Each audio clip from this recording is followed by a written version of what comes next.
So I was thinking about end-to-end solutions versus point solutions. So we talk a lot about that. So when it comes to machine learning, so we are experiment tracker, someone is feature platform, right?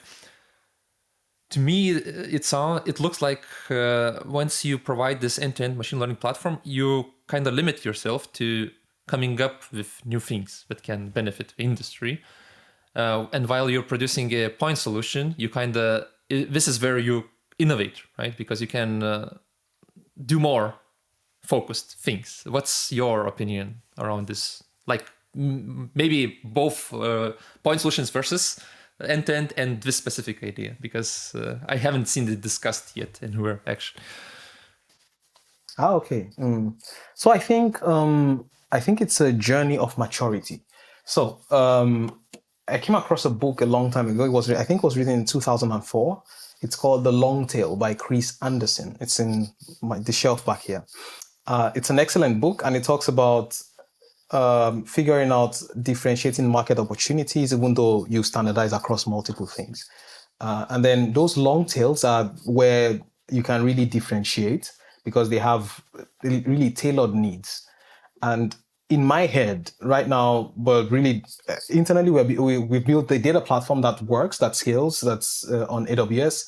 But then we're now looking at, we're looking at what are the differentiating capabilities that we can ship to our colleagues in the company that helps them become better. So right now we're evaluating using large language models to improve the accuracy of, let's say, figuring out the relationship between two things or between two streams, which different teams used to do individually, and it was a bit manual. And this is then, even though we've built end-to-end, now we're building differentiating capabilities that are business capabilities, but then everybody in the company don't have to rebuild it. And if you flip that into the industry, right, we have people that will build end-to-end. And so we have AWS as an example, building serverless, building EC2, Fargate, and all these things, and putting in step functions, let's say Airflow, and all these possibilities. But then I think last year at reInvent, AWS decided to launch Amazon's AWS supply chain, which is then industry specific. For the supply chain, they built Amazon Health Lake, which is a data lake for health.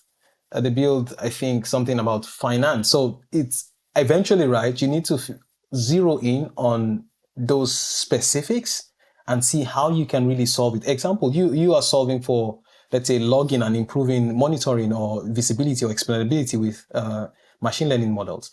These are things that I'm not sure SageMaker team will do exceptionally well like you are doing, but you have found a niche to say, let's zero in on this possibility. And as you will see that the more you keep exploring, the more you realize that we have built an end-to-end, but then there are even long tail use cases that we also need to continue to solve for to improve the customer experience. I think this is how I think about it. For me, it's not an either or, it's together. I think that's when it comes to AWS, from my perspective, yes, it can be thought as end-to-end platform. If you look at the feature by feature, everything would be green or almost everything would be checked, right? So end-to-end. But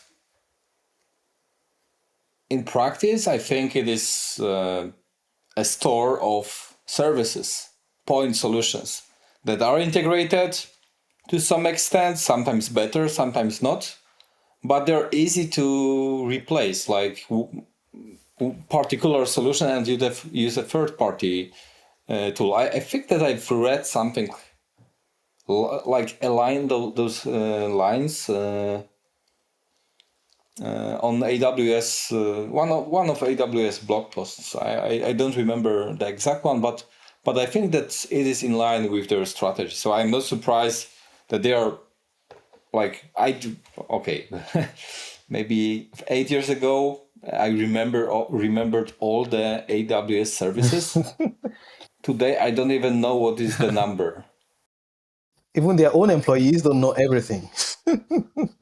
Yeah, I'm just listing the names and not saying what they do, right? But yeah, you're totally right. So if it's like you said, their strategy is for engineers. So toolbox.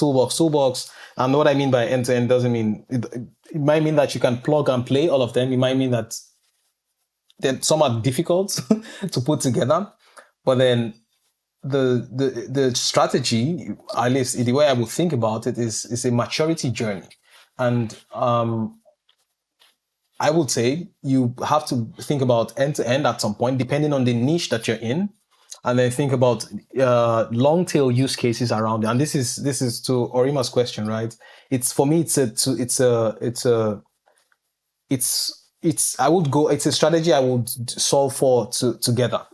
How I then allocate resources from an organization standpoint to solve that might differ. So I might say 70% of our resources is building that end-to-end, 30% goes into figuring out where are the niche use cases that we need to build capabilities around.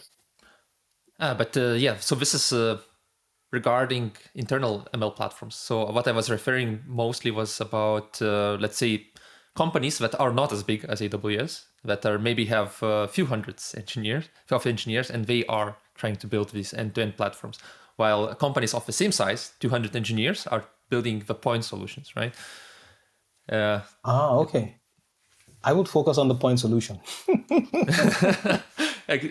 Yeah, I agree. But this is exactly where I thought that eventually, like these SaaS tools, or not necessarily SaaS tools, maybe open source tools that are point solutions, will probably be the places where new use cases and new capabilities will be created that are not yet present in the entire kind of ecosystem, right? Definitely. I completely agree with you. So I would really focus on point solutions. If I have limited resources, it's point solutions. And the funny thing is that the point solution then becomes end to end at some point because it also grows.